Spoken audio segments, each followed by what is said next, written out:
Salut tout le monde, salut les monégasques, bienvenue pour un nouveau débrief. Alors, on va parler de la 4e journée de Ligue 1. Comme vous le savez, le contexte, il était un petit peu le même depuis des semaines.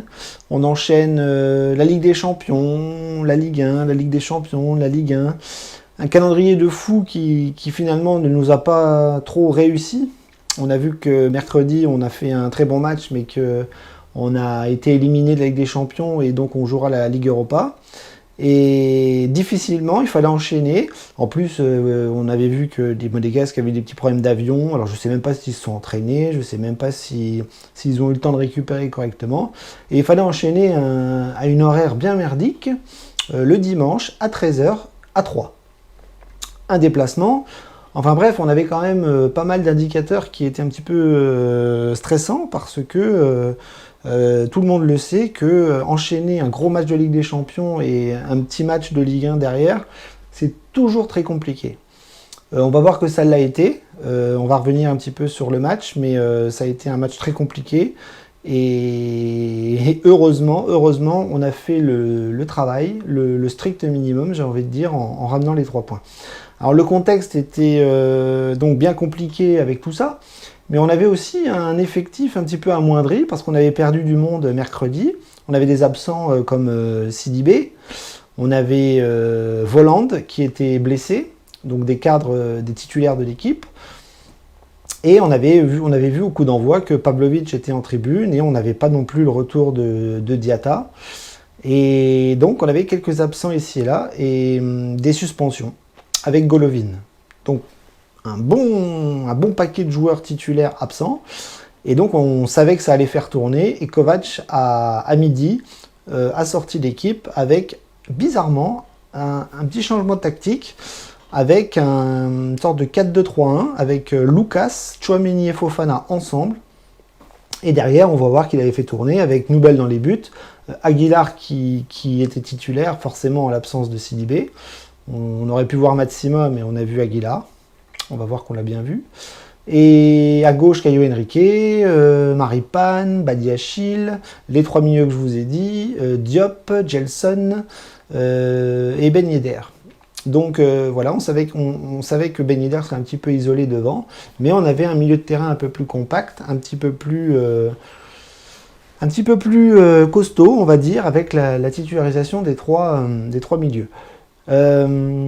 On va donc analyser un petit peu le match parce que ça a été laborieux, ça a été poussif et je trouve que le match a été très dur. Très dur à voir, très dur à supporter, très dur à lire, très dur à comprendre. Et surtout la deuxième mi-temps qui pour moi a été catastrophique de la part des Monégasques. Mais on va voir qu'on a réussi à mettre un petit but de plus que l'adversaire, avec notamment Sofiane Diop qui a mis un doublé. Donc la première mi-temps a été poussive. On n'a pas été mauvais, on n'a pas été bon, mais on voyait que les Monégasques n'avaient pas la même intensité, la même force de pressing, la même entame de match qu'en Ligue des Champions. Vous allez me dire, c'est normal. Mais face à des Troyens qui sont quand même assez valeureux, qui sont quand même joueurs, moi je pensais que Troyes allait mettre un petit peu plus le bus, puis non, finalement ça a joué un petit peu.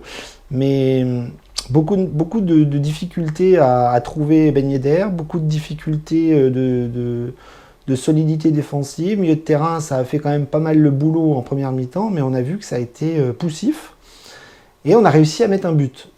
Sur une super passe de Tchouaméni, Ben Yedder part face au but, décale Sofiane Diop qui la met au fond. Donc une petite action d'école, sûrement travaillée à l'entraînement. Et voilà, ça aurait été un petit peu le seul éclair de génie de la première mi-temps, parce qu'en côté monégasque, on a vu qu'on a eu du mal à se procurer des occasions, on a eu des actions dans la surface un peu mal abouties. On a vu Tchouaméni frapper sur l'arête, on a vu Gelson se faire pousser dans la surface. Voilà, encore un arbitrage un peu compliqué, on a pris pas mal de jaunes, etc. etc. Mais une première mi-temps poussive où Monaco gérait quand même un peu plus techniquement, mais c'était pas le Monaco d'habitude et c'était pas du tout la philosophie de Kovac que l'on va sûrement voir dans les mois qui arrivent, mais qui n'a pas été du tout à son maximum. Donc en deuxième mi-temps, on s'est dit soit les remplaçants feront le travail et que on va compter un petit peu sur la fraîcheur des joueurs sur le banc. Et puis en deuxième mi-temps, on a vu très très vite que ça a commencé à bafouiller le foot, enfin notre football. Ça a reculé, ça a fait des maladresses défensives, des difficultés offensives aussi. Milieu de terrain, on était un petit peu écarté comme ça, on n'avait pas ce groupe compact de d'habitude, on n'avait pas l'agressivité, on n'avait pas la combativité, c'était compliqué. Et comme d'habitude, quand c'est compliqué, ben, qu'est-ce qui se passe? Monaco prend un but, et quel but? On a pris le même que mercredi. Le même que mercredi, avec les mêmes joueurs, les mêmes acteurs, la même cagade. Sur un ballon aérien, Aguilar qui fait une tête et qui lobe Nubel. Voilà. Mercredi, c'était pareil. Un contre au niveau du pied qui lobe Nubel. Alors moi je comprends pas, le gardien il fait 1m93, Aguilar il réfléchit pas, ou je sais pas ce qu'il fait, mais de mettre un but contre son camp, de prendre un but casquette une fois, je vois bien, mais 2 fois dans la même semaine, c'est hallucinant. Hallucinant de voir à quel point on se prend des buts bêtes, mais ridicules. Ridicules. Donc là, on relance les Troyens, on leur donne de la confiance, donc eux, qu'est-ce qu'ils vont faire? Ils vont attaquer. Ils vont attaquer. Et nous, on a commencé à reculer, à faire des bêtises, on n'a pas réussi à se créer des occasions franches. On en a eu une ou deux qui ont été intéressantes, dont un but. Sur une perte de balle d'un Troyen, on a Fofana qui lance Sofiane Diop qui va crucifier le gardien troyen. On revient à 2-1. Mais malheureusement, on a encore une fois, comme mercredi, un face-à-face de Ben Yedder, c'est-à-dire la défense troyenne qui perd le ballon, Ben Yedder qui récupère le ballon, et encore une fois, face-à-face avec le gardien, il le rate. Ben Yedder qui rate un face-à-face avec un gardien, il doit faire le break, il ne le fait pas, et on se fait peur jusqu'au bout du match. Jusqu'au bout du match, parce qu'après on ne se créera plus rien, on n'aura plus d'occasion, on va faire n'importe quoi, on va se faire peur, on va même perdre notre défense centrale à cause de blessures ou de fatigue, je ne sais pas. Donc l'équipe a explosé en 1000 morceaux en deuxième mi-temps, mais heureusement, on aura pu marquer un deuxième but, et on va difficilement aller jusqu'au bout, et on va aller gagner ce match en rapportant 3 points à la maison, mais avec une prestation qui se comprend, mais qui est assez révoltante dans le contenu, quoi. Moi, j'ai beaucoup souffert en deuxième mi-temps. J'ai trouvé que Monaco a été catastrophique. Et heureusement que c'était 3 en face, je vous le dis, parce que dans 15 jours, on va jouer Marseille. Et il est évident qu'il faudra montrer un autre visage et une autre prestation pour pouvoir espérer quelque chose face à des Marseillais en forme. Donc voilà, le résumé du match. Maintenant, on peut analyser un petit peu les joueurs. Hein. Je trouve que Nubel a été invisible, nul. Excusez-moi, mais pour l'instant, Nubel, c'est une catastrophe. On le voit encore sur le but qu'il prend aujourd'hui. Il fait 1m93, il se fait lober 2 fois dans la semaine. Ok. Sur les sorties aériennes, on ne le voit pas. Sur les corners, on ne le voit pas. Quand il a le ballon au pied, il attend 15 ans pour pouvoir dégager et souvent son dégagement n'est pas bon parce que du coup il devient fébrile. Il a du mal à trouver des copains quand il a le ballon derrière. Je ne le vois pas faire des arrêts importants. Certes, il n'a pas eu forcément beaucoup d'occasions, mais je le trouve pas rassurant, je le trouve pas très bon techniquement et je le trouve totalement à l'ouest sur des occasions dangereuses. Voilà, donc Nubel, je n'aime pas. Et j'espère voir un autre visage dans les mois qui viennent. Défensivement, ça a été compliqué aussi. Badiachil et Maripane se sont fait peur et se sont fait dribbler comme des bleus sur une paire d'occasions. Ça a été beaucoup moins costaud que mercredi.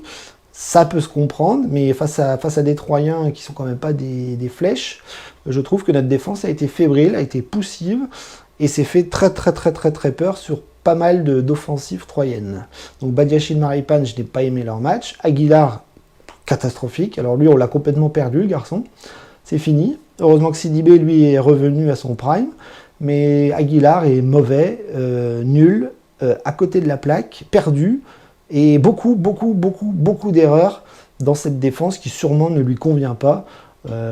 C'est pas du tout ce qu'il vivait à Montpellier. Et là, chez nous, c'est pas bon, c'est pas bon. Donc soit il se remet la tête à l'endroit quand il jouera, peut-être les matchs de coupe, mais si Sidibé se blesse, moi je vous dis, on n'est pas dans la merde. Et je suis bien content d'apprendre l'information que Matsima va sûrement rester, parce que peut-être que lui serait peut-être plus serein et plus costaud dans un poste défensif. Caio Henrique a fait un match plus ou moins correct, on l'a beaucoup moins vu, il a eu beaucoup plus difficile pour lui de monter et de faire la différence sur des centres. Il a plus défendu que d'habitude. Et après, il reste très très adroit, il est très propre, très intelligent. C'est un joueur que j'aime beaucoup. C'est l'inverse d'Aguilar. Et finalement, il a fait plutôt un match moyen plus. Voilà, donc une performance qui est correcte sans être exceptionnelle. Milieu de terrain, Tchouaméni, Fofana ont fait un gros boulot, surtout en première mi-temps. J'ai trouvé Tchouaméni très très bon. Fofana aussi a été pas mal, même s'il y a eu des petites erreurs ici et là. Ils ont été beaucoup moins impactants que d'habitude.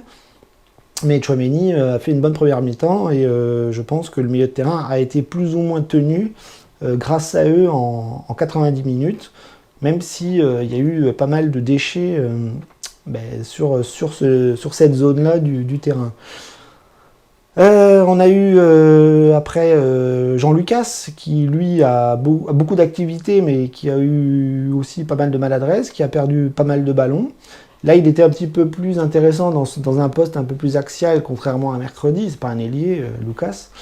Mais là il a dû jouer un petit peu plus haut et je l'ai trouvé assez intéressant malgré beaucoup de pertes de balles.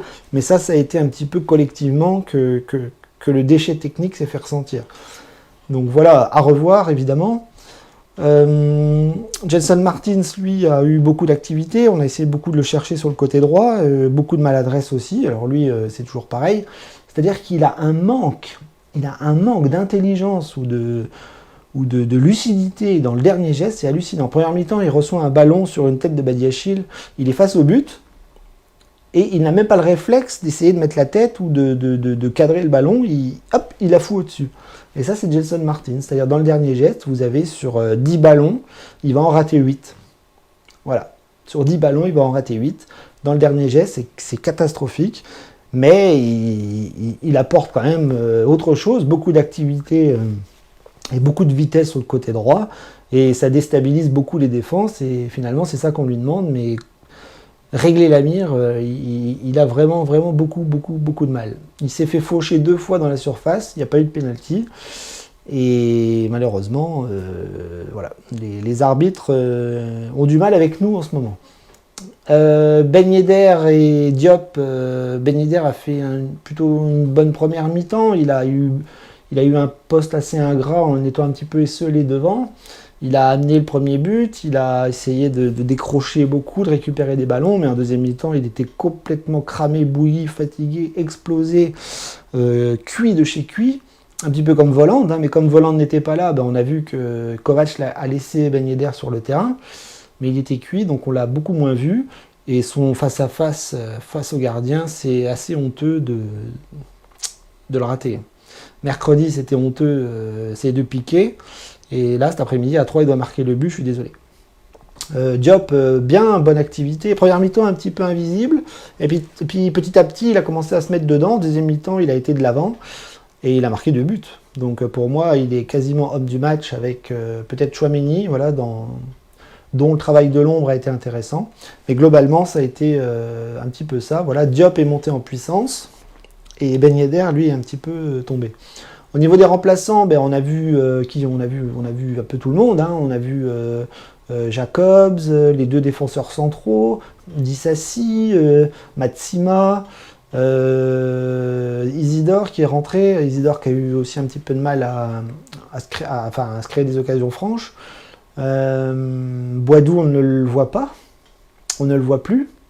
Alors soit il y a un problème physique, soit Kovac a décidé de le laisser sur le banc pour s'acclimater un petit peu à l'équipe, à la philosophie et au jeu. Je ne pense pas que ce soit une punition. Honnêtement, je ne pense pas. Il vient d'arriver. Je pense qu'on lui laisse du temps à intégrer l'équipe petit à petit. Et cette semaine, il n'a pas voulu le faire jouer. Alors, je vous dis, c'est soit physique, soit c'est ça. C'est le temps que le joueur s'acclimate. Donc, c'est Isidore qui en profite. Et il a fait une rentrée pour essayer d'amener un peu de vitesse et pour soulager Ben Yedder. Et voilà, c'est surtout des entrées défensives qu'on a vues avec Matazo, Matsima, Disasi qui ont essayé de combler les blessures et la fatigue. Mais globalement, les remplaçants n'auront pas amené grand-chose. Donc le bilan, il est positif parce que on ramène les 3 points, c'est le principal. Maintenant, on a 15 jours de trêve internationale pour bien se reposer, oui et non, parce que des joueurs à nous vont partir en sélection. Mais 15 jours avec tout ce qui vient de se passer, c'est très très important, c'est très très bon. Et je pense qu'on va bien préparer le match contre Marseille, parce que la reprise va être folle. On va jouer contre Marseille, ça va être une affiche. Ça va être un gros match. Marseille est flamboyant en ce début de saison. Mais ça peut être un match intéressant parce qu'on voit que Marseille a des petits soucis défensifs. Et nous, si on arrive à recadrer un petit peu notre jeu, notre philosophie et notre attaque, donc si Volande est de retour, Ben Yedder, etc., ça peut être un beau match. Mais en tout cas, le bilan de ce week-end est donc réussi parce qu'on a réussi à gagner et qu'on a ramené les 3 points. Mercredi, on a été éliminé, ça nous a flingué le moral. Mais là, je pense que la victoire va faire beaucoup de bien pour la suite. Donc maintenant, place à la trêve, place à Marseille, et on espère vraiment qu'on va voir un nouveau visage de l'AS Monaco à la rentrée, parce que ça a été bien compliqué ce mois d'août. On a raté notre premier objectif qui était la Ligue des Champions. Maintenant, place au championnat, il va vraiment falloir remonter au classement pour revoir le vrai Monaco dans sa place qui est la sienne, c'est-à-dire le haut du tableau. Daguet Monégu, à dans 15 jours, et on se prépare.